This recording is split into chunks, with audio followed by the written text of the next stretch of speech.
My name is Brianna Fisher, and I'm a sophomore from Parkland, Florida, Marjory Stoneman Douglas, and I'm a staff writer for our school newspaper, the Eagle Eye. Hi, my name is Lainey Steinhardt, and I'm a sophomore at Marjory Stoneman Douglas High School. I'm also a staff writer at Eagle Eye.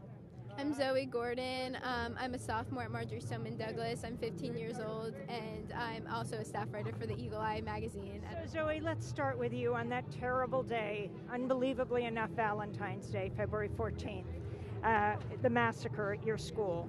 You're a reporter, you're a student.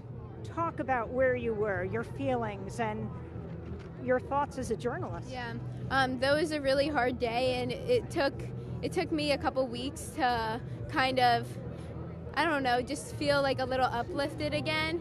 I know that I had to report on it as a journalist. It's important to cover what I went through so that others know and speak up for the voices that were unfortunately we lost that day. And where were you? Well, I feel like if there is anyone to report on this, it's us. And it should, because we witnessed everything firsthand, that it should be us reporting on it and giving the voices out to the world around us. That day, the day of the shooting, where were you in school? I was in my chemistry class at the time. And was it in the building, the freshman It was building? not in the freshman building, but it was in the building next to it. And when did you come to understand what was happening? I don't think I still came to understand what's happening. It hasn't really hit me yet that it's all actually happening. You know, you hear schools like Sandy Hook and Columbine, and you never want to imagine your school on the same list as those. So I don't think it's hit any of us yet that it actually happened. Did your school, your building, lock down right away? Yeah. I think everyone went to their location to where they had to lock down in. It was just kind of chaotic. It was really chaotic. And where were you? I was in my AP World History classroom, which is in the back of the school, like facing the highway. So it was kind of the farthest from the building where the shooting happened that it could be. So I was able to evacuate and leave during that day. But like, I still think it's so crazy that like, while I was able to evacuate, other people weren't. So like, just what Lainey said, like, I still don't think I've been able to come to terms with what's happening, because like, I went home that night and saw the news. It's like weird when you look up my school and this is the first thing that comes up instead of like our school website or like the environmental activist Marjory Stoneman Douglas. Yeah. So like, it just like still doesn't make sense. So talk about when you moved into journalism gear. I mean, you have done so much in this month. Did you all just edit the Guardian newspaper? Yeah, the opportunity was given to us, and we're, like I said before, like if it's us reporting on this, it should be. We just moved. We gotta get some people out. We gotta get out of this area. We're going to walk outside of this area, bringing the students with us. They're going to get their things. And we're in the midst of this interview, but that's the way it goes on this day of the March for Our Lives. These are 3 student journalists from Marjory Stoneman Douglas High School. And here they come. Again, your name for people who are just joining us. My name's Brianna Fisher, and I'm a sophomore at Marjory Stoneman Douglas. And so you all had the opportunity to... They're coming. Let's see, we're trying to get Lenny and You're going to have to stand over this Zoe. side. I'm sorry. Lenny, can you come for 1 sec? Thank you.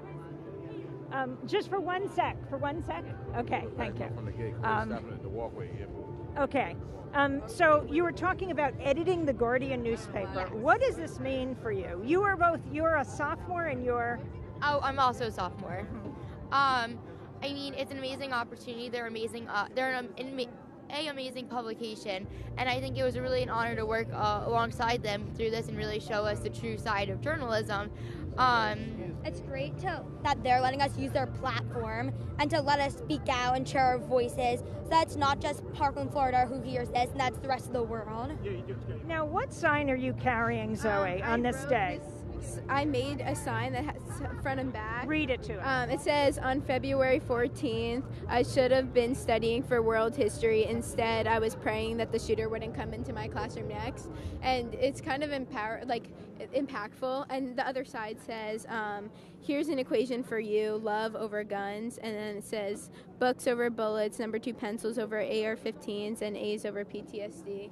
So it just, both are kind of very meaningful to me and very impactful, especially the first one because it's my story. I was planning to go home that day. I was planning to skip dance so that I can study for my big AP World test the next day. I was stressed out after I finished my math lesson. I was like reaching in my bag to get my world history textbook to start studying right when everything was happening. It's just so crazy. So that was a month ago. Yeah. Here we are, March 24th, the March for Our Lives. That was started by you. Yeah. That was started by you, the sophomores, the juniors, and the senior survivors at Marjory Stoneman Douglas High School. In fact, who is Marjory Stoneman Douglas? Who is your school name She's for? actually an environmental activist She for saved the Everglades. Yeah, she saved the Everglades. So she was an activist as well. Yeah. So if anything, she's the one who really set the example for us. Because if you want to reach an end goal, you have to reach out and do it, even if everyone's telling you not to. So And what are you demanding on this day? change. Just change. Change. It doesn't matter how we get there or how long it takes. We want change. And we just want to make schools a safer place so people don't have to go to school fearing their lives. And What are your thoughts on what happened in the Florida legislature? Clearly a pro-gun legislature for so many years. What happened there? And then what about your Congress, the U.S. Congress here in Washington? Well, we have seen some change. Zoe. We've seen some change before. We've seen, ever since then, we've seen the age go up from 18 to 21 in our state to buy like a gun. So that's Not quite here yet in Washington. Yeah, no, not yet, And but we still have background and background checks. We still have a long way to go, but I know it's the baby steps that will take us to the end goal. They need to know that in 2 or 3 years, we're the voters. So we know their names and we know their positions, and we're going to vote them out.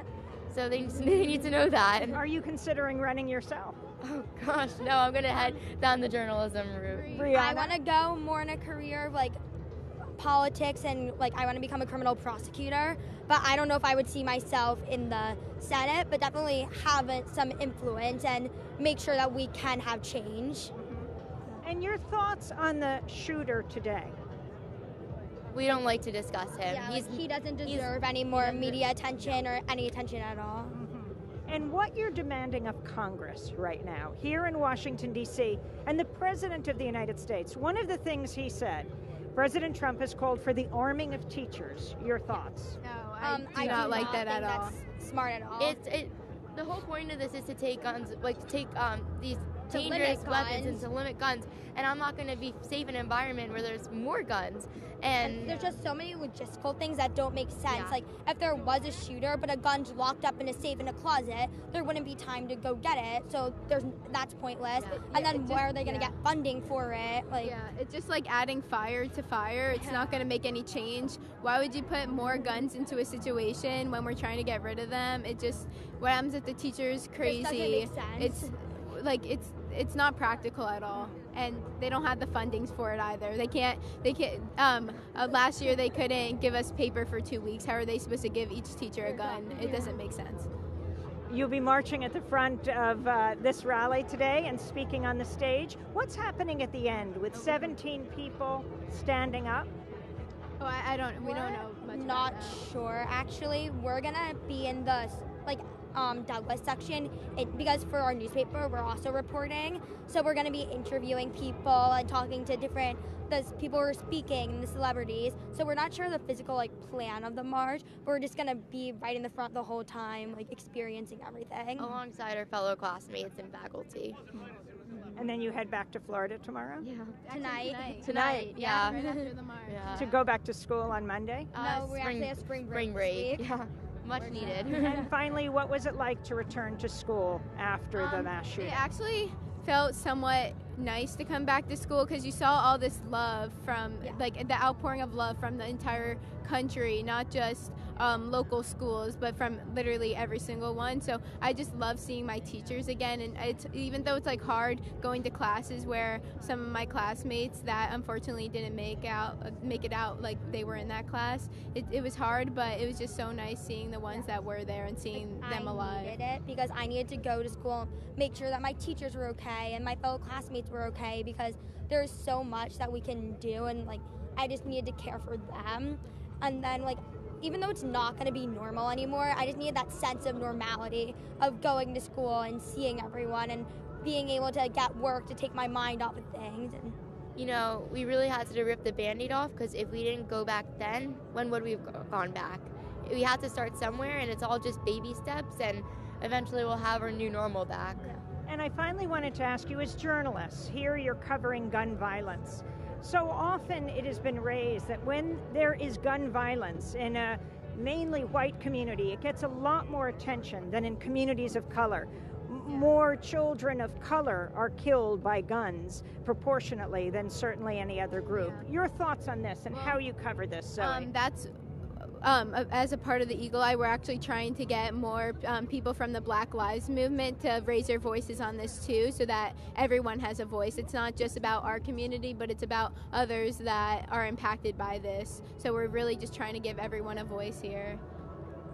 Well, The Guardian is actually speaking to some people from that community and allowing them to help write pieces. So it's just great to get their opinions and their voice on this issue too.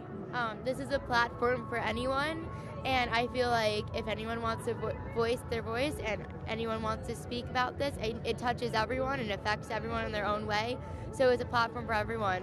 So, Lenny, Brianna, and Zoe, thank you so much, and our condolences and also our enormous praise on what you're doing today. Thank you. thank you. Thank you. This is Democracy Now! You're seeing three young people, young journalists from the Marjory Stoneman Douglas High School. Marjory Stoneman Douglas, she was a pioneer. She was a suffragette.